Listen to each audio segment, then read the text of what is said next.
تقویٰ کے لیے اس کے ذہن میں مفہوم و مفاہیم کم ہوتے ہیں۔ تو میں نے عرض کیا اس کا ریزن کیا ہے، کیونکہ قرآن مجید میں جہاں جہاں آپ جائیں گے جیسے دیکھیں گے خداوند عالم نے ہدایت کو بھی متقین کے لیے رکھا ہے، کیونکہ پہلی آیت ہی الف بسم اللہ الرحمن الرحیم الف لام میم ذالک الکتاب ھدی للمتقین الذین یؤمنون بالغیب، تو ہدایت ہے ہی متقین کے لیے۔ اور جنت و زلفت للمتقین دوسری جگہ خدا نے پھر کہہ دیا کہ ہم نے جنت کو بنائی ہی متقین کے لیے۔ تو اس کا مطلب کیا ہے کہ جنت میں اگر جانا ہے تو اس کا ٹکٹ تقویٰ ہے۔ اب انسان جتنا زیادہ سنسیئر جنت کے لیے اتنا زیادہ اس تقویٰ کے لیے وہ سنسیئر رہے گا۔ اگر اس کو جنت سے محبت ہے تو تقویٰ اس کو وسیلہ بنانے کے لیے ضرورت پڑے گی، تقویٰ کو ضرور اپنا وسیلہ بنائے گا۔ بہرحال تقویٰ کے حصول کے لیے میں نے عرض کیا تھا بہت سمپل الفاظ میں یہ ہے کہ انسان اپنے آپ کو محرمات سے بچائے، واجبات پہ عمل کرے، یہ پہلی چیز ہے۔ دوسرا سلسلے میں جو گفتگو ہے وہ یہ کہ انسان جو چیز اپنے لیے پسند کرتا ہے وہ لوگوں کے لیے پسند کرے تو وہ متقی ہو جاتا ہے، یہ اخلاق کے لیے۔ اس کے بعد جو منزل ہے تقویٰ کے لیے سب سے بڑی چیز جو بیان کی جاتی ہے عقائد میں، یہ چیزیں عمل میں جو اس کو تقویٰ کی طرف لے جاتی ہیں، لیکن عقیدے میں عمل تقویٰ کے دو حصے ہیں، ایک تقویٰ عقیدے کے متعلق ہے، ایک تقویٰ عمل کے متعلق ہے۔ اس کا مفہوم کیا ہے کہ اصل میں عقیدے سے ہی جو تقویٰ ملتا ہے وہ عمل میں نظر آتا ہے، لیکن کس طرح سے انسان اس کو فکر کرتا ہے؟ جب انسان یہ دیکھتا ہے کہ وہ ہمارے ہاں جو لفظ تقویٰ کا ٹرانسلیشن انگریزی میں کیا جاتا ہے وہ بہت آسانی سے سمجھ میں آتا ہے، کہتے ہیں گوڈ اویئرنیس، انسان کو ہر وقت خدا یاد رہے۔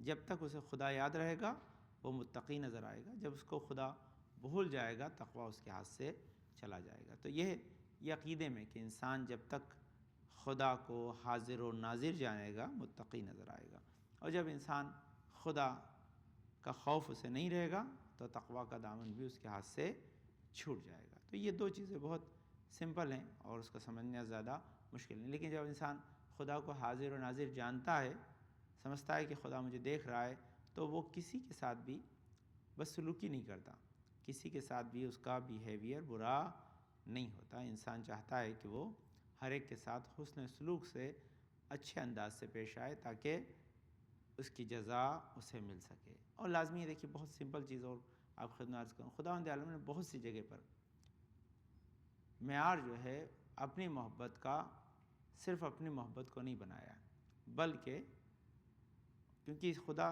کی محبت کو پہچاننا ذرا سا مشکل ہے تو اس نے غیروں کی محبت کو بھی اپنی محبت کا معیار بنایا ہے۔ اور اس کے لیے سب سے بڑی چیز یہ کہ خدا نے والدین کے لیے کہا ہے کہ اگر والدین تم سے راضی ہیں تو اس کا مطلب یہ کہ میں بھی راضی ہوں، اور والدین اگر تم سے ناراض ہیں تو اس کا مطلب میں بھی ناراض ہوں۔ تو اس کا مطلب کیا ہے کہ خدا کی رضایت اور خدا کی ناراضگی کا معیار اگر دیکھنا ہے تو والدین نظر آتے ہیں۔ والدین اگر راضی تو خدا بھی راضی، والدین ناراض تو خدا بھی ناراض۔ تو اس کا مطلب کیا ہے کہ انسان جب دیکھنا چاہتا ہے خدا اس سے راضی ہے کہ نہیں ہے تو ان کو دیکھے گا۔ اسی طرح دوسری جب والدین کی رضایت خدا کی رضایت کا معیار بن سکتی ہے تو جو والدین روحانی ہیں، رسول و اہل بیت علیہ السلام، تو لازمی ہے کہ ان کی رضایت بھی ہمارے لیے معیار ہے، اس سے زیادہ اہمیت والا معیار ہے، اس سے زیادہ امپورٹنٹ، کیونکہ اہل آل محمد اگر راضی ہیں تو خدا راضی ہے، آل محمد اگر راضی نہیں ہے تو خدا راضی نہیں ہے۔ بلکہ اس کو الٹا اگر آپ کی خدمت میں سمجھاؤں تو زیادہ آسان رہے گا کہ اگر آل محمد ہم سے محبت کرتے ہیں خدا محبت کرتا ہے، آل محمد نہیں کرتے، آل محمد ہم سے محبت نہیں کرتے تو خدا بھی نہیں کرتا ہے۔ تو یہ تقویٰ کے لیے میں السلام علیکم، صلوات پڑھنے سے اللہم صلی علی محمد وآل محمد۔ بہرحال یہ چند چیزیں آپ خدمت میں نے تقویٰ کے سلسلے میں عرض کی، کیونکہ یہ اہم شے ہے خطبے کے لیے، بغیر اس کے خطبہ مکمل نہیں ہوتا۔ تو بہرحال اس کو حاصل کرنے اور اس کو جو ہے بڑھانے اور اس کو اپنے ساتھ رکھنے کا ایک جو امر ہے اس پہ ہمیں برابر غور و فکر کر کے اسے ہمیشہ اپنے ساتھ رکھنا چاہیے۔ انشاءاللہ خدا ہم سب کو اس کی توفیق عطا کرے تاکہ ہم متقی و پرہیزگار بن کر اللہ کی اطاعت میں لگے رہیں۔ لیکن کیونکہ یہ آج کا دن 11 محرم الحرام کا ہے اور یہ متعلق ہے امام حسین اور اہل بیت اطہار سے، اسی لیے میں نے خاص موضوع کا انتخاب کیا تاکہ وہ آپ کی خدمت میں پیش کیا جا سکے اور حق محبت امام حسین بھی ادا ہو سکے۔ سب سے پہلی چیز یہ کہ ہم زیارت میں ائمہ اطہار کے لیے ایک چیز پڑھتے ہیں، اور چیز کیا پڑھتے ہیں؟ بہت خاص چیز ہے وہ زیارت امام حسین میں جو چیز ہم پڑھتے ہیں وہ کیا پڑھتے ہیں؟ وہ پڑھتے ہیں السلام علیکہ یا شریک القرآن، کہ آپ جو ہے وہ قرآن میں شریک ہیں۔ اب شریک سے دو مراد ہیں، ایک مراد یہ ہے کہ جہاں رسول نے کہا انی تارکٌ فیکم ثقلین کتاب اللہ وطرتی و اہل بیتی، کہ جہاں خدا نے قرآن کو دنیا میں باقی رکھا ہے اسی طرح اہل بیت کو بھی باقی رکھا ہے، تو شریک ہیں۔ وہ ایک قرآن صامت ہے، ایک قرآن ناطق ہے۔ ایک شریک ہونا چاہیے، ایک شریک کے معنی ہوتے ہیں کہ اس کے اندر ان کا حصہ ہے۔ ایک شراکت ہمارے کیا ہوتی ہے؟ حصہ داری کے معنی میں ہوتی ہے۔ حصہ داری کا مطلب کیا ہے؟ کہ ان کا تذکرہ قرآن مجید میں آیا ہے، یہ کہ قرآن کی آیتیں ان کے سلسلے میں جو مدح و ثناء اور ان کے جو تمام مقام و منزلت اس کو بیان کرتی ہے۔ تو اصل میں یہاں جو مراد ہے وہ قرآن میں تذکرہ آل محمد ہے۔ تو کیونکہ آج کا دن امام حسین سے متعلق ہے اس لیے اسی سلسلے میں گفتگو ہے۔ تو کہتے ہیں کہ جو ہمارے ہاں تمام مفسرین ہیں، امام حسین کا نام ظاہری طور پر ڈائریکٹلی قرآن مجید میں نہیں آیا ہے۔ آل محمد میں 14 معصومین میں علاوہ محمد مصطفیٰ کے 4 مرتبہ جو نام آیا ہے، اس کے علاوہ کسی بھی معصوم کا نام قرآن میں ڈائریکٹ نہیں ہے۔ اگر ہوتا تو شاید قرآن محفوظ نہ رہتا، اس لیے خدا نے ان کے صفات و کمال بیان کیے ہیں، قرآن ان کا نام بیان نہیں کیا ہے۔ تو بہرحال یہ تو ایک مسلم شے جو ہم سب جانتے ہیں، لیکن پھر قرآن میں کیا آل محمد کا تذکرہ ہے کہ نہیں ہے؟ بہت تعویل ہے ان کی، جو آیتیں ان کے سلسلے میں آئی ہیں ان کو اس انداز سے بیان کیا گیا کہ ذکر بھی باقی رہے اور قرآن بھی بغیر چینج کے باقی رہ سکے، تو اس لیے ان کا ذکر قرآن میں ضرور ہے۔ اب کتنی آیتیں ہیں؟ تو لازمی ہے کہ مولا کائنات کے لیے کم سے کم لکھی ہیں وہ 300 آیتیں لکھی ہیں، اور زیادہ سے زیادہ 1200 آیتیں لکھی ہیں، جو امام سے متعلق 6000 آیتوں میں سے 1200 آیتیں امام مولا کائنات کے سلسلے میں بیان کی گئی ہیں۔ لیکن بس یہاں پھر امام حسین کے سلسلے میں کیا ہے؟ تو کہتے ہیں امام حسین کے سلسلے میں کم سے کم جن آیتوں کی تعویل کی گئی ہے عامہ و خاصہ نے وہ 128 ہیں، اور زیادہ سے زیادہ جو تعویل کی گئی ہیں 250 آیتیں قرآن کی ایسی ہیں جن کا تعلق حسین ابن علی کی ذات سے ہے۔ اللہم صلی علی محمد و آل محمد۔ تو ہم جو کہتے ہیں السلام علیکہ یا شریک القرآن، اس سے ایک مراد یہ بھی ہے کہ آل محمد کا تذکرہ قرآن مجید میں اس طرح ہے کہ آیتیں آپ کے سلسلے میں نازل ہوئی ہیں۔ اب کچھ آیتیں خاص ہیں، کچھ عام ہیں، لیکن آج کا جو موضوع ہے بڑا خاص موضوع ہے۔ اس موضوع میں کیا ہے؟ وہ یہ ہے کہ اصل میں یہ جو آیتیں ہیں، ان آیتوں میں ایک آیت ہے فَسَوْفَ يَأْتِي اللَّهُ بِقَوْمٍ يُحِبُّهُمْ وَيُحِبُّونَهُ أَذِلَّةٌ عَلَى الْمُؤْمِنِينَ عِزَّةٌ عَلَى الْكَافِرِينَ يُجَاهِدُونَ فِي سَبِيلِ اللَّهِ وَلَا يَخَافُونَ لَوْمَةَ لَائِمٍ۔ یہ آیت ہے کہ جو قرآن مجید میں خداوند عالم نے حسین اور آل محمد کی مدح و ثنا بیان کی ہے۔ اگر آپ دیکھ رہے تھے کہ کیا ہے، میں نے کہا جس سے انسان محبت کرتا ہے تو یہ محبت اللہ کی محبت کا معیار ہے۔ تو یہاں اللہ نے ایک پیغام دیا، وہ پیغام کیا دیا ہے کہ فَسَوْفَ يَأْتِي اللَّهُ بِقَوْمٍ يُحِبُّهُمْ وَيُحِبُّونَهُ، یعنی خدا کہہ رہا ہے کہ اگرچہ کچھ ایک گروہ جو ہے وہ اگر خدا کی محبت و دوستی کا انکار کر دے گا تو خدا کو کوئی پرواہ نہیں ہے۔ خدا کیا کرے گا کہ نئی قوم لے آئے گا کہ جو اللہ سے محبت کرے گی، اللہ اس سے محبت کرے گا۔ یہ ہے، اور کیا ہوگا کہ یہ جو معیار خدا نے قرار دیا ہے کہ ایک قوم خدا لے آئے گا کہ جو اللہ سے محبت کرے گی اور وہ اللہ سے محبت کریں گے، محبت دونوں طرفہ ہوگی۔ تب یہ چیز جو ہے، جو موضوع ہے وہ کیا ہے؟ موضوع ہے محبت امام حسین علیہ السلام۔ قرآن اور احادیث کے آئینے میں کہ ہم کس معیار پہ امام حسین سے محبت کرتے ہیں اور وہ محبت کا صلہ کیا ہے، وہ محبت کیا ہے۔ تو سب سے پہلی چیز کہ یہ جو ہے خدا نے جو وعدہ کیا، کہتے ہیں یہ آیت حسین ابن علی کے چاہنے والوں کے لیے ہے، امام حسین کے لیے تو ہے۔ کیوں ہے؟ کیونکہ لازمی ہے کہ جب یزید اور آل مروان و تمام لوگوں نے جو ہے بنی امیہ نے جب آل محمد کی فضیلت کا انکار کر دیا تو خدا نے ایک قوم کو ایسا پیدا کر دیا جو آج بھی کائنات میں حسین حسین کرتی ہے، آج بھی ذکر امام حسین میں موجود ہے، اور کل کا دن جو گزرا وہ پورے کائنات میں آپ جہاں دیکھیں گے وہاں پر آپ کو یہ صدائے حسین حسین نظر آئے گی۔ اب لازمی کہ اس میں دو چیزیں، تو یہ پہلی چیز۔ اب اس کا دوسرا دلیل کیا ہے؟ دوسری دلیل یہ کہ قل ان کنتم تحبون اللہ فاتبعونی یحببکم اللہ۔ کیا ایسا ہوتا ہے کہ کسی سے محبت کرنے والے کی وجہ سے اللہ بھی محبت کرے؟ تو رسول کہہ رہے ہیں، رسول کیا کہہ رہے ہیں کہ اگر تم یہ چاہتے ہو کہ اللہ تم سے محبت کرے تو بس میری اتباع کرو، اللہ تم سے محبت کرے گا۔ اور خود حسین کے لیے کہ حسین منی وانا من الحسین، حسین رسول سے جدا نہیں ہے۔ اس کا مطلب کیا ہے کہ اللہ کی محبت حسین اور رسول کی محبت کے بغیر مل ہی نہیں سکتی ہے۔ تو اس کا مفہوم یہ محبت کا معیار کیا ہے کہ ہمیں امام حسین سے محبت الفت رکھنی ہوگی تو کہیں رسول کی محبت الفت ملے گی۔ جو رسول سے محبت کرے گا اس سے خداوند عالم بھی محبت کرے گا۔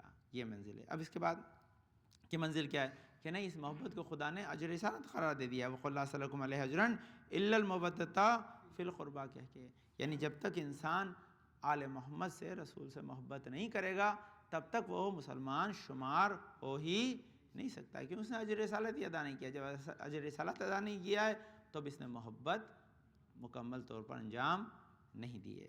اچھا، اب یہ چیز یہ کہ بھئی یہ چیز جو ہمارے پاس آئی ہے قرآن مجید سے ہم جو گفتگو کر رہے ہیں اس وقت تک اس کی تعویل یا تشریح قابل قبول نہیں ہے جب تک آل محمد کی جو ہے وہ حدیث اس کو جو ہے اپروو نہ کر دے، اس کی وضاحت نہ کرے، اس کو ایکسیپٹ نہ کرے، اسی ہی مفہوم کی حدیثیں نہ ملیں تو وہ حدیث بھی ہے۔ وہ حدیث کیا ہے؟ یہ رسول کی حدیث بہت مشہور تمام مسلمانوں کی موجود ہے کہ احب اللہ من احب حسینا، کہ خدا اس کو دوست رکھے جو حسین کو دوست رکھتا ہے۔ تو اس کا مطلب کیا ہے کہ جو قرآن کہہ رہا ہے وہی رسول نے بھی بیان کیا ہے، وہ بھی رسول نے بھی کہا ہے کہ جو حسین کو چاہتا ہے خدا اس کو چاہتا ہے۔ اس کا مطلب کیا ہے کہ جو ہم اب تک چاہ رہے تھے حسین علیہ السلام کو، اس کا مطلب ہم خدا کی محبت کو طلب کر رہے تھے، خدا کی محبت ہمیں میسر آ رہی تھی۔ لیکن اب یہاں جو خاص آج کے لیے پیغام ہے، جو آج خطبے کا مین جز ہے جسے آپ کو یاد رکھنا ہے، وہ کیا ہے؟ اب یہاں بحر الانوار کی جلد 27 میں 127 نمبر صفحے کے اور عالم الدین کے اندر 450 نمبر صفحے کے اوپر خود امام حسین کی حدیث ہے ان سے محبت کے سلسلے میں۔ یہ ہے پیغام جسے آپ کو یاد رکھنا۔ اگر آپ اسے سمجھ گئے تو باقی ساری چیزیں آپ سمجھ جائیں گے، اسے نہیں سمجھے تو پھر کوئی چیز سمجھ میں آپ کے نہیں آئے گی۔ اسے غور سے سنیں اور سمجھیں اسے۔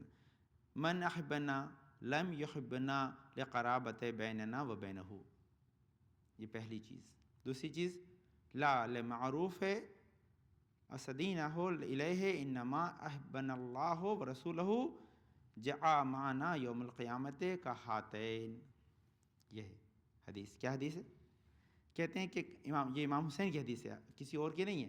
امام حسین اپنی محبت کا معیار بتا رہے ہیں کہ مجھ سے محبت کس کرائٹیریے پہ کرو گے تو فائدہ ملے گا، کس کرائٹیریے پہ کرو گے تو کوئی فائدہ نہیں ہے۔ اس لیے اس میں ہم جو 10 دن آئے امام حسین سے ہم نے محبت کا اظہار کیا، اب ہمیں اسے اس حدیث کی کسوٹی پہ پرکھنا ہے کہ ہماری محبت کس کرائٹیریے میں تھی اور حسین نے کس کرائٹیریے میں ہم سے محبت طلب کی ہے۔ اگر یہ کرائٹیریا ہم سمجھ گئے تو ہماری محبت کو صحیح نہج مل جائے گی۔ تو کیا کہا ہے کہ من احبنا لم یحبنا لقرابت بیننا و بینہم، اس لیے ہم سے محبت نہ کریں کہ ہماری اس سے کوئی رشتہ داری ہے، سادات اولاد میں، اس لیے حسین سے محبت نہ کریں کیونکہ ہمارے جو ہیں وہ جد ہیں، اس لیے اب چھوڑ کر جائیں گے، کہاں بھائی اس لیے محبت کریں۔ حسین نے کہا نہیں، یہ کرائٹیریا ایکسیپٹیبل نہیں ہے کیونکہ غیر سادات بھی محبت کرتے ہیں، تو محبت کے لیے فیملی میٹر جو ہے وہ ایشو نہ بنے۔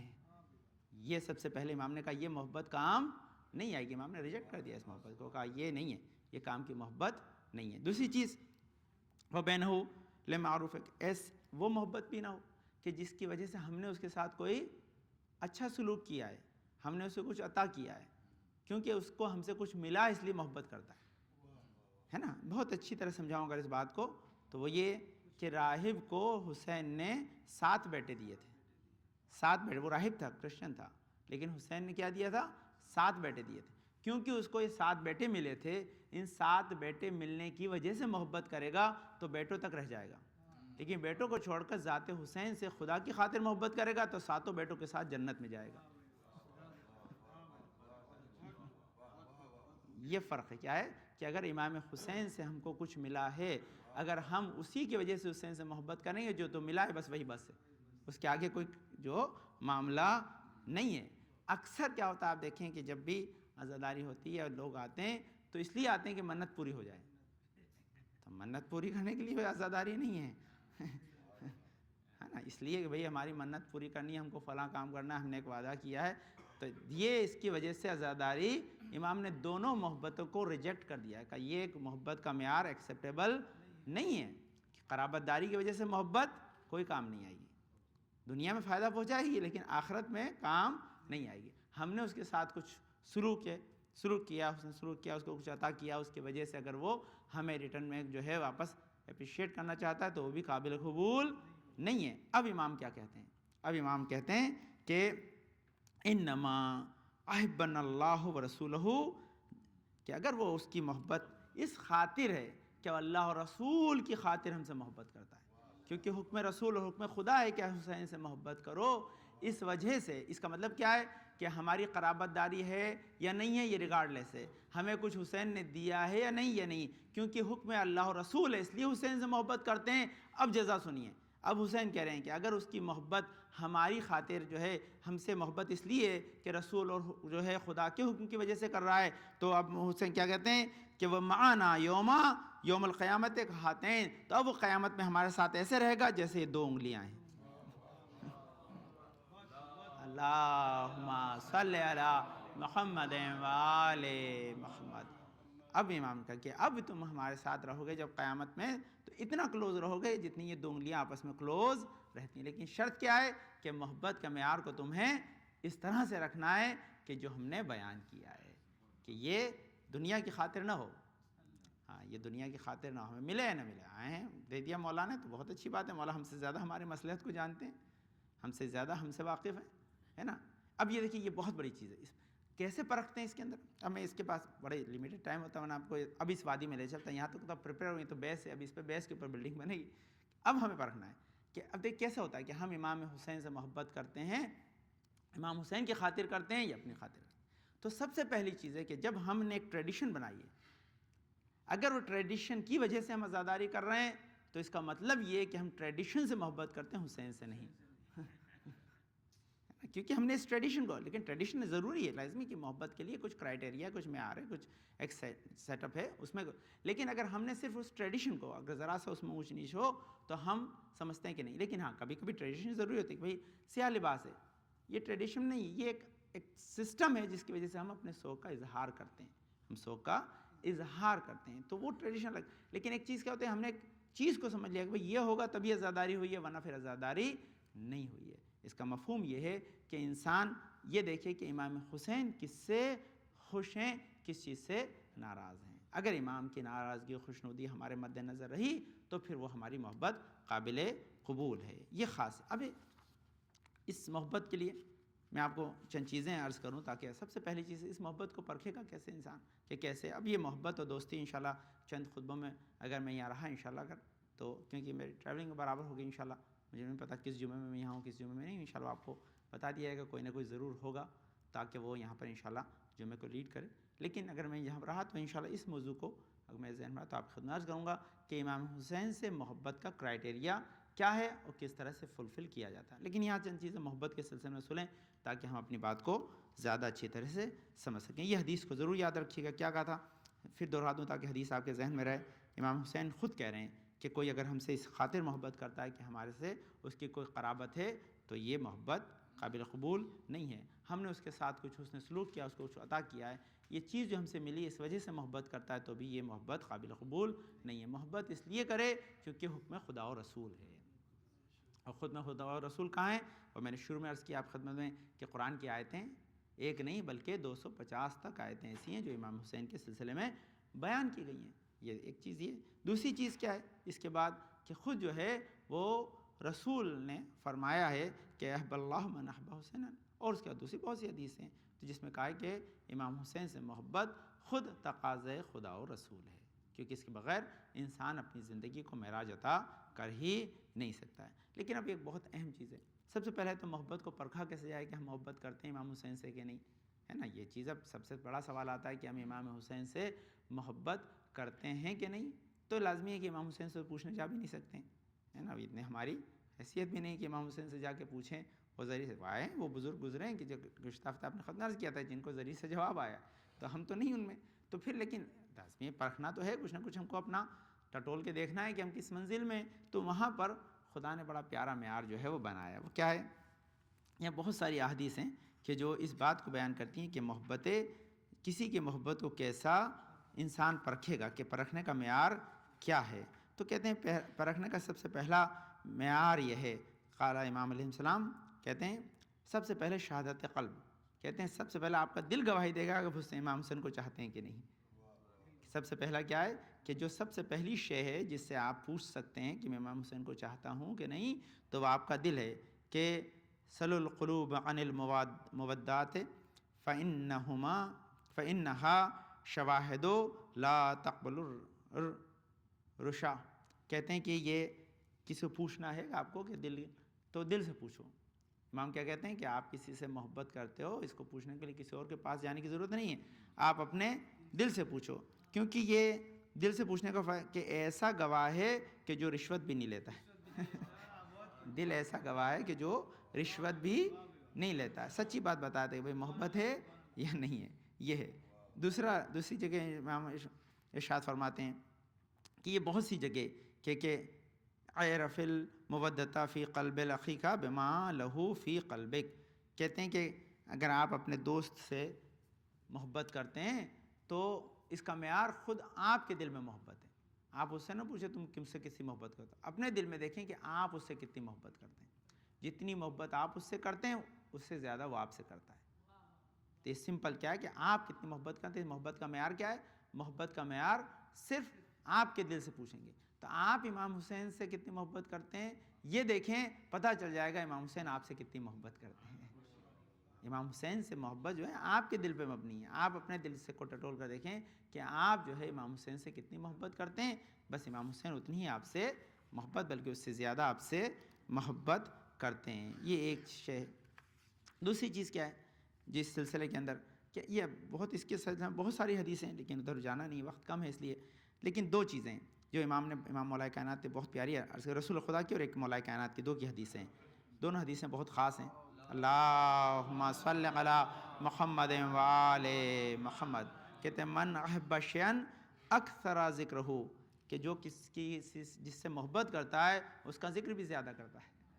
جو جس کو چاہتا ہے اس کو تذکرہ بھی ہوتا رہے. تو جہاں جہاں حسین ابن علی کا تذکرہ ہوتا ہے ہمیں اگر خوشی ہوتی ہے، اس کا مطلب ہم امام حسین سے محبت کرتے ہیں.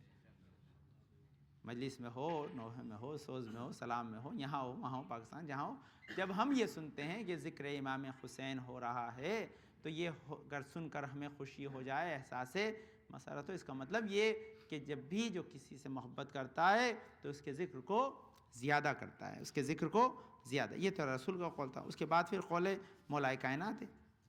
قول مولا کائنات میں کیا ہے؟ قول مولا کائنات میں جو ہے پھر کہا ہے کہ من احب شیئا لہجہ بذکرہ، کہ جو کسی سے اگر انسان کسی سے محبت کرتا ہے تو کیا کرتا ہے کہ ہمیشہ اس کی یاد میں گھرا رہتا ہے. شیفت یاد مشہد، یعنی ہمیشہ چاہتا ہے اس کا ذکر یا تو کرتا رہے یا سنتا رہے، اس کا ذکر ہوتا رہے. جس سے محبت کرتا ہے وہ چاہتا ہے اس کا ذکر ہمیشہ اس کے کانوں میں پڑتا رہے. تو اس کا مفہوم یہ ہے کہ ہم اگر امام حسین سے محبت کرتے ہیں تو ہمیں ذکر امام حسین سے خوشی ہونا چاہیے. یہ بس یہ معیار کیا ہے. ہم جب بھی ذکر امام حسین علیہ السلام، ذکر امام حسین سنتے ہیں، اگر ہمیں خوشی ہوتی ہے، اس کا مطلب کہ ہم امام حسین سے محبت کرتے ہیں. اب اس کی انشاءاللہ بہت ساری دوسری شقیں، بہت سارے اس کے پیغامات ہیں، لیکن بس وقت نہیں، میں نے بہت سی حدیثیں. اب ایک موضوع دوسرا ہے جو ابھی انشاءاللہ موقع نہیں، ورنہ عرض کروں گا کہ دیکھیے ہر چیز کے لیے ایک معیار ہے، اسٹینڈرڈ ہے. ہر آدمی ہر ایک کی دوستی کو قبول نہیں کرتا. مولا کائنات میں بہت سے لوگوں کے لیے منع کیا کہ ان سے دوستی نہ کرنا. مولا کائنات نے بہت سے لوگوں کے لیے منع کیا ہے اور کہا ہے کہ ان سے دوستی مت کرنا. اب لازمی ہے ہم تو 1400 سال بعد آئیں، مانے نہ مانے، لیکن حسین تو مانیں گے. امام حسین تو یقینی طور پر مانیں گے کیونکہ وہ تو فرزند ہے مولا کائنات ہیں. تو پھر مجھے مولا کائنات نے بعض لوگوں کی دوستی سے انکار کر دیا کہ ان سے دوستی نہ کرنا. تو اس کا مفہوم یہ کہ ہمیں ان صفات کو چھوڑنا پڑے گا کہ جن کی دوستی سے امام حسین کو مولا کائنات نے یا ہم کو مولا کائنات نے منع کیا ہے. تو بہرحال وہ بہت ساری چیزیں ہیں، لیکن میں موضوع کے طور پر صرف آپ کی خدمت میں ایک چیز عرض کر دوں تاکہ آپ کے ذہن میں رہے کہ مولا نے کن جو ہے وہ لوگوں سے دوستی کرنے کو منع کیا ہے، تاکہ ہم یہ احساس کریں کہ بھئی ان سے کہتے ہیں چار لوگ جو ہیں وہ دوستی کے قابل نہیں ہیں. لا تقارنی ولا تواخی اربعۃ الاحمق والبخیل والجیان والکذاب. کہتے ہیں 4 لوگوں کے ساتھ کبھی دوستی مت کرنا. یہ خود کس کا قول ہے؟ خود امام محمد باقر کا قول ہے جو معصوم سے اللہم صلی علی محمد وآل محمد. کیا کہا کہ بھئی یہ امام حسین جس میں 4 چیزوں کے امام حسین بھی دوستی ہیں، ہم کو منع کر دیا تو امام حسین کی دوستی کریں گے بھائی؟ تو سب سے پہلے کم عقل سے دوستی مت کرو، بیوقوف سے. دوسری چیز کیا ہے؟ کنجوس سے دوستی مت کرو، بزدل سے دوستی مت کرو، جھوٹے سے دوستی مت کرو. اس کا مطلب کیا ہے؟ یہ 4 چیزیں ہمیں چھوڑنی پڑیں گی. اللہ نہ کرے کسی میں ہو بہرحال، لیکن اگر ہو تو اس کو پہلے ہمیں دور کرنا ہے، تب ہم اپنی دوستی کو امام حسین کے لیے پیش کر سکتے ہیں اور امام حسین ہماری دوستی کو قبول کر سکتے ہیں نا. یہ تو اس کا مطلب یہ پہلی چیز ہے. اب اس کے بہت ساری، یہ تو ایک میں نے آپ کو صرف چھوٹا سا آئیڈیا دے. اس طرح بہت ساری چیزیں ہیں جن کو الگ الگ روایتوں میں بیان کیا ہے کہ کون سے انسان دوستی کے لائق ہیں اور کون سے لوگ دوستی کے لائق نہیں ہیں. تو ہم پرکھیں یا نہ پرکھیں، معصوم امام ضرور پرکھتا ہے. پرکھے کا تو لازمی ہے کہ ہمیں اس اسٹینڈرڈ، اس معیار کو جتنا ممکن ہو سکے اپنی حیثیت، اپنی طاقت، اپنے علم اور اپنی جو ہے صلاحیتوں کے اعتبار سے حاصل کرنا ہے، تاکہ ہم اپنے آپ کو امام حسین کی دوستی کے لائق بنا سکیں. یہ میزان.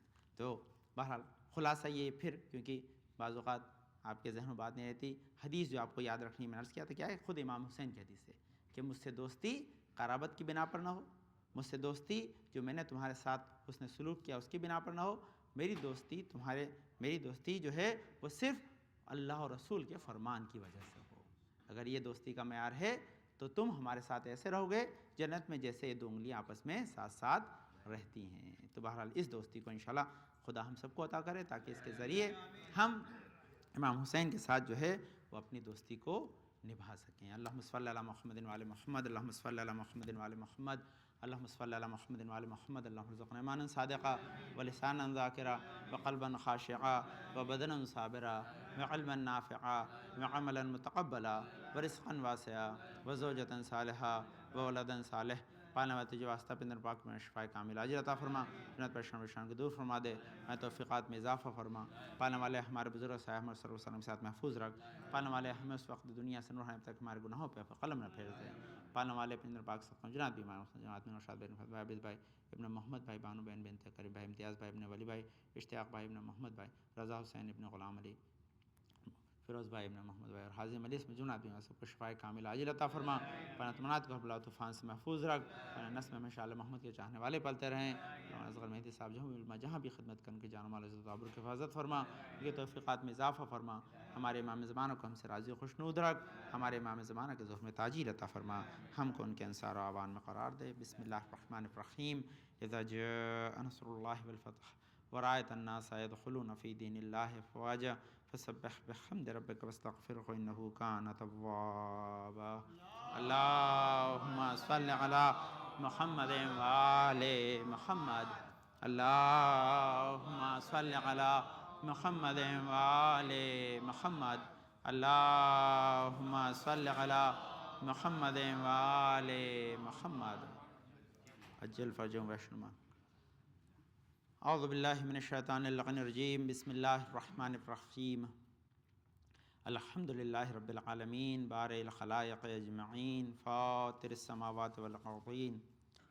پاک و منزہ پروردگار کائنات ہستی و خلق کرنے والا ہے. پاک و منزہ پروردگار ہمارے نزدیک ہمارے دل کے حال کو جاننے والا ہے. پاک و منزہ پروردگار جو ہماری ذرہ برابر نیکی بدی کا حساب و کتاب رکھتا ہے. پاک و منزہ پروردگار جو بڑا عفو بخشش کرنے والا ہے. پاک و منزہ پروردگار جس نے ہماری ہدایت کے سامان کو فراہم کیا، نبیوں کو سلسلہ بھیجا. صلاۃ والسلام علی خاتم النبیین محمد مصطفیٰ صلی اللہ علیہ وسلم. اللہم صل علی محمد وآل محمد. الصلاۃ والسلام علی علی ابن ابی طالب. اللہم صل علی محمد وآل محمد. الصلاۃ والسلام علی فاطمۃ الزہرا سلام اللہ علیہا. اللہم صل علی محمد وآل محمد الصلاۃ والسلام علی حسن ابن علی اللہم صل علی محمد وآل محمد الصلاۃ والسلام علی حسین ابن علی اللہم صل علی محمد وآل محمد الصلاۃ والسلام علی علی ابن الحسین اللہم صل علی محمد وآل محمد الصلاۃ والسلام علی محمد ابن علی اللہم صل علی محمد وآل محمد الصلاۃ والسلام علی جعفر ابن محمد اللہم صل علی محمد وآل محمد الصلاۃ والسلام علی موسیٰ ابن جعفر اللہم صل علی محمد وآل محمد الصلاۃ والسلام علی علی ابن موسیٰ الرضا اللہم صل علی محمد وآل محمد الصلاۃ والسلام علی محمد ابن علی اللہم صل علی محمد وآل محمد الصلاۃ والسلام علی علی ابن محمد اللہم صل علی محمد وآل محمد الصلاۃ والسلام علی حسن ابن علی اللہم صل علی محمد وآل محمد الصلاۃ والسلام علی خلف الحاد المہد المنتظر اللہم صل علی محمد وآل محمد وعجل فرجہ واشرمہم وہلک اعداہم، جن کے ظہور سے دنیا عدل و انصاف سے بھر جائے گی۔ حضرت المجور ختم جائم کے تاج ظہور کے لیے دعا گوہیں۔ اور سب سے پہلے ایام محرم کا پہلا عشرہ گزر گیا اور آپ نے اپنی تمام توانائی و کوشش کو بروئے کار لاتے ہوئے امام کی عزاداری کو برپا کیا۔ خدا آپ سب کی سعی و کوشش کو قبول کرے اور اس کی احسن وجہ آپ کو جزا دنیا آخرت میں عطا کرے انشاءاللہ، کیونکہ یہ بڑا اہم امر تھا جس کو آپ انجام دے رہے تھے، اور اس کے ذریعے جو فیض خدا نے رکھا ہے وہ یقینی طور پر آپ کو خدا نصیب فرمائے اور اس سے آپ ہمیشہ دنیا آخرت میں استفادہ کرتے رہیں۔ وہ لوگ خوش نصیب ہیں کہ جو اس کارواں میں شریک ہوتے ہیں، کیونکہ لازمی ہے کہ اگر ہم اس معیار کو دیکھیں کہ جو معیار 61 ہجری میں حسین ابن علی نے رکھا تھا کہ جو لوگ امام کے ساتھ ان 72 شہداء میں شامل ہو گئے کہ جو آج عرض کربلا پہ آرام کر رہے ہیں، تو خدا نے اس کارواں کو صرف وہیں ختم نہیں کر دیا، بلکہ حسین نے حل من ناصرین ینصرنا کی صدا بلند کر کر قیامت تک آنے والوں کو اس کارواں میں جڑنے کی دعوت دے دی، تاکہ جس میں جب بھی صلاحیت اور موقع فراہم ہو وہ اس کارواں سے ملحق ہو جائے۔ اور میں نے آپ کو عرض کیا تھا کہ یہ میرا قول نہیں ہے، بلکہ کیا تھا کہ آپ نے جو شب عاشور نماز جو ہے وہ اعمال انجام دی، شب عاشور کے عمل کی جو نماز پڑھی 4 رکعت ہر الحمد کے مرتبہ 50 مرتبہ قل هو اللہ، اس کا ثواب میں نے آپ کی خدمت میں کل عرض کیا تھا، ہے نا، اقبال الاعمال سے کیا عرض کیا تھا کہ اگر کوئی انسان اس نماز کو ادا کرتا ہے یا اور اعمال جو دن میں انجام دیے گئے، اس کا ثواب کیا تھا کہ گویا وہ امام کے ساتھ کربلا میں شہید ہونے والوں کے ساتھ شامل ہیں، ساتھ شامل ہیں۔ اور کوئی زیارت پڑھتا ہے تو زیارت کا ثواب بھی یہ لکھا ہے، اس کے بعد وہ گناہوں کا کفارہ و تمام چیزیں جو عرض کی تھی۔ اس کا مطلب یہ کہ یہ ایک دعوت عام آج بھی موجود ہے، لیکن وہی جو پہلا خطبہ اس کو ذہن میں رکھیں کہ معیار دوستی حکم خدا و رسول رہے۔ اب یہ ایک پیغام۔ دوسری چیز یہ کہ امام حسین نے اگر ہم پہ لطف کرم کر دی تو پھر اس کا کیا اثر ہوگا یہ انسان اندازہ نہیں لگا سکتا، وہ بڑا عظیم منزلیں ہیں۔ لیکن کیونکہ یہ دن آج 11 محرم الحرام کا ہے، اس لیے صرف عزاداری امام حسین کے سلسلے میں اپنی گفتگو کو متمرکز رکھتے ہوئے اشعار صاحب خدمت کہ امام حسین کے سلسلے میں کتاب بہت شعراء کا کلام آسانی سے جو ہے وہ کئی ساری باتوں کا آپ تک پہنچا سکتا ہے، اور ہمارے ہاں جیسے مولانا نے بھی عرض کیا تاریخ عزاداری میں عرض کیا خاص کر کے کہ یہ طریقہ یہی تھا کہ اشعار کے ذریعے انسان داستان کربلا کو لوگوں تک پہنچاتا تھا، اور اس سے کم وقت میں زیادہ میسیجز آپ بھیج سکتے ہیں۔ تو کہتے ہیں کہ یہ بہت پیارا جو ہے وہ سلام ہے یہ کہ قلم نے سیکھا ہے یہ وظیفہ دعا سے پہلے حسین لکھنا، قلم نے سیکھا ہے یہ وظیفہ، اسی بہر میں جو ہے یہ اشعار ہیں سنیے کہ قلم نے سیکھا ہے وظیفہ دعا سے پہلے حسین لکھنا، میرے عزیزوں کفن پہ میرے قضا سے پہلے حسین لکھنا۔ کہتے کبھی جو ذکر وفا غازی کرو، تاکید ہے ہماری وفا کے پیکر کے تذکرے میں وفا سے پہلے حسین لکھنا۔ اگر علی ہی خدا، یہ بہت پیارا شعر ہے سنیے بہت، کہتے ہیں اگر علی ہی خدا جو ہوتا تو لم یلد ولم یولد بھی ہوتا، علی کو رب ماننے سے پہلے ذرا سا پہلے حسین لکھنا۔ علی کو رب ماننے سے پہلے ذرا سا پہلے حسین لکھنا۔ اور یہ کہتے ہیں مرض میں کرب و بلا کی مٹی ملو بدن پہ شفا ملے گی، مرض میں کرب و بلا کی مٹی ملو بدن پر شفا ملے گی، مگر ایک شرط ہے بدن پر دوا سے پہلے حسین لکھنا۔ مگر ایک شرط ہے بدن پر دوا سے پہلے حسین لکھنا۔ اور سعادت حج کبھی جو پاؤ سر اپنا سجدے میں تم جھکاؤ، جو رسم قربان ادا کرو تو منا میں پہلے حسین لکھنا۔ اور ہلال ماہ عزا جو دیکھو تو ایسے تجدید غم ادا کرو، سجا کے آنکھوں میں خون کے آنسو عزا سے پہلے حسین لکھنا۔ اور خاص شعر آپ خدمت میں ایک دو عرض کر دوں تاکہ یہ دو شعر بہت خاص ہیں۔ کہتے نماز بولی اذان بولی کسی کی کٹ کر زبان بولی، صدا لگاؤ علی علی کی صدا سے پہلے حسین لکھنا۔ آج اگر علی علی کی صدا بھی واقعی تو امام حسین کی قربانی کی وجہ سے۔ ہر ابتدا انتہا سے پہلے، ظہور آب و ہوا سے پہلے، خدا کی مرضی یہی ہے میری ثنا سے پہلے حسین لکھنا۔ اور کہتے ہیں یہ خاص دو شعر جہاں ریحان اعظمی نے لکھا کہ مدد علی سے طلب کرو جب عریضہ لکھنے کا قصد ہو، جب کہ مدد علی سے طلب کرو جب عریضہ لکھنے کا قصد ہو، جب عریضہ لکھ کر پتہ لکھو جب پتے سے پہلے حسین لکھنا۔ اور کہتے ہیں یہ معنی ریحان اعظمی ہو ستون شہر سخنور ہو، کرو ادا حق منقبت جب ادا سے پہلے حسین لکھنا۔ تو یہ امام حسین کہاں کہاں ہیں، کس جگہ، یہ تمام جگہ بہت سے اشعار چھوڑ دی بہرحال، لیکن یہ اشعار ہیں کہ جس کے اندر امام حسین کا مقام ہماری زندگی میں کیا ہے۔ تو یہ، لیکن بہرحال ہماری وقت ختم ہو گیا، زیادہ نہیں ہے، تو اشعار پہ اکتفا کرتے ہیں۔ چند چیزیں جناب زینب کے سلسلے میں عرض کرنی تھی، لیکن بس مختصر آپ خود میں عرض کر دوں۔ یہ میں نے عرض کیا کہ شروع کا جو پورا خطبہ تھا کہ ریکارڈ ہوا ہے تو آپ سنیے گا، نہیں تو انشاءاللہ پھر کبھی عرض کر دوں گا کہ معیار محبت و عداوت بہت اہم ہے، بغیر کسی کیٹیگری جو ہے صحیح معیار کے، صحیح ریزننگ کے، نہ تو محبت کام آتی ہے نہ عداوت۔ تو اسی کو لکھا ہے کہ سورج سے دوستی ہے عداوت کرن سے ہے، سورج سے دوستی ہے عداوت کرن سے ہے، پھولوں کی آرزو ہے لڑائی چمن سے ہے۔ کہتے ہیں سورج سے دوستی ہے عداوت کرن سے ہے، پھولوں کی آرزو ہے لڑائی چمن سے ہے، کلمہ رسول پاک کا پڑھتے ہیں صبح شام، پر دشمنی ضروری حسین و حسن سے ہے۔ تو اس کا مفہوم یہ کہ یہ معیار دوستی رسول قابل قبول نہیں ہے۔ وہ میں نے عرض کیا تھا کہ کس وجہ سے دوستی ریجیکٹ کر دی جاتی ہے، وہ سنیے کہ مشکلوں کا شکریہ ہم پر عنایت ہو گئی، مشکلوں کا شکریہ ہم پر عنایت ہو گئی، یا علی مشکل کشا کہنے کی عادت ہو گئی، بغض کینہ عداوت اسوہ حیدر نہیں۔ کیا ہے؟ بغض کینہ عداوت اسوہ حیدر نہیں، اسی لیے ہم کو بھی ان تینوں سے نفرت ہو گئی۔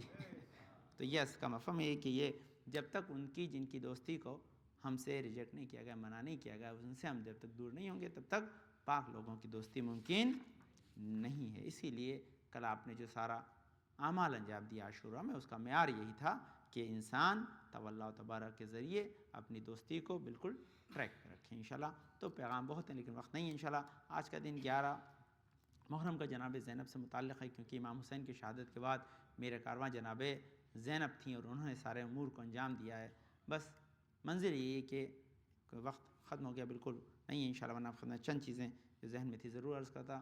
وہ سب سے بڑی چیز یہی ہے کہ جناب زینب کے سلسلے میں سے ایک چیز عظیم شہزادی کی تھی، سنیے بہت اہم، کہ جناب زینب پاسبان عزاداری بھی ہیں اور پاسبان شریعت بھی ہیں اور پاسبان امامت بھی ہیں۔ جناب زینب نے امامت کو بھی بچایا ہے، جناب زینب نے شریعت کو بچایا ہے، اور جناب زینب نے دین کو بھی، بعد حسین نام حسین کو بچایا، سب چیز کے پاسبان، اس لیے پاسبان ازا جناب زینب کا ایک لقب ہے۔ اب اس کے لیے کیا چیز ہے، کیسے بچایا ہے، تو اس کے لیے امام زین العابدین کا جو ہے ایک فرمان ہے، وہ بہت اہم ہے۔ کہتے ہیں میری پھوپھی زینب وہ عظیم خاتون ہیں کہ جن کی نماز شب عاشور، روز عاشور یعنی شام غریبہ میں بھی قضا نہیں ہوئی۔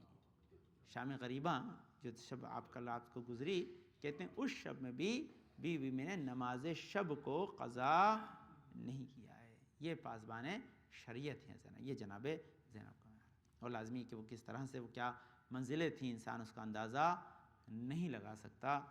بس یہ کہا جائے گا، کہتے ہیں کہ انسانوں میں آپ کی خدمت کیا، یہ بھی پوری ایک بحث ہے بہت مکمل، کہ جس کے اندر یہ بحث کی گئی کہ کیسے ممکن ہے کسی انسان کے لیے، باقاعدہ کسی نے پی ایچ ڈی کی اس کے اوپر، کہ کیسے ممکن ہے ایک شخص کے لیے کہ 72 لاشیں اٹھانے کے بعد بھی اس طرح سے آخر تک سربلند و سرفراز رہے۔ تو اس کے بڑی تحقیق کی بڑی چیز ہے، وہ بھی 3 دن کا بھوکا اور پیاسا ہو۔ تو کہتے ہیں اگر یہ امام حسین کی تحقیق ہے تو ہم ایک قدم اور آگے بڑھیں، دیکھیں کہ امام حسین نے 71 کی قربانی دی تھی، زینب وہ ہے کہ جنہوں نے 72 کی قربانی دی ہے۔ زینب نے 72ویں قربانی بھی زینب نے پیش کی۔ میں حسین کی قربانی کو بھی آ کر میدان کربلا کے پالنے والے ہم سے اس قربانی کو قبول کر لے، اور نہ صرف قربانی کو پیش کر دیا بلکہ اس کے بعد مکمل طور پر اس پیغام عزا اور مقصد امام حسین کو جو مدینہ بچا لائیں، اور مدینہ کے بعد اس طرح سے منتشر کیا کہ کائنات کے ہر گوشے میں جہاں حسین حسین ہو رہا ہے، اس کے پیچھے دعا اور تمام کوشش و کاوشیں جناب زینب موجود ہے۔ اللہم صلی علی محمد و علی محمد، اللہم صلی محمد و علی محمد، اللہم ارزقنا ایمانا صادقا ولسانا ذاکرا وقلبا خاشعا وبدنا صابرا وعلما نافعا وعملا متقبلا ورزقا واسعا وزوجتا صالحا ولدا صالح۔ پالنے والے تجھے واسطہ اپنے پاک میں شفاء کامل عاجل عطا فرما، میں پریشان کو دور فرما دے، میں توفیقات میں اضافہ فرما۔ پالنے والے ہمیں اس وقت دنیا سے اٹھائے تک ہمارے گناہوں پہ قلم نہ پھیر دے۔ پالنے والے جنات جہاں بھی عزاداری کے اندر مشغول ہیں، پالنے والے ان کی جان و مال عزت و آبرو کی حفاظت فرما، پالنے والے ان کا اجر عظیم ان کو دنیا آخرت میں عطا فرما۔ پالنے والے ہمیں نسل میں شال محمد کے چاہنے والے پلتے رہیں۔ پالنے والے ہمارے امام زمانہ کو ہم سے راضی و خوشنود رکھ، ہمارے امام زمانہ کے ظہر میں تاجیل عطا فرما، ہم کو ان کے انصار و اعوان میں قرار دے۔ بسم اللہ الرحمن الرحیم، انا اعطیناک الکوثر فصل لربک وانحر ان شانئک هو الابتر۔ اللہم صل علی محمد و آل محمد۔ اعوذ باللہ من الشیطان الرجیم۔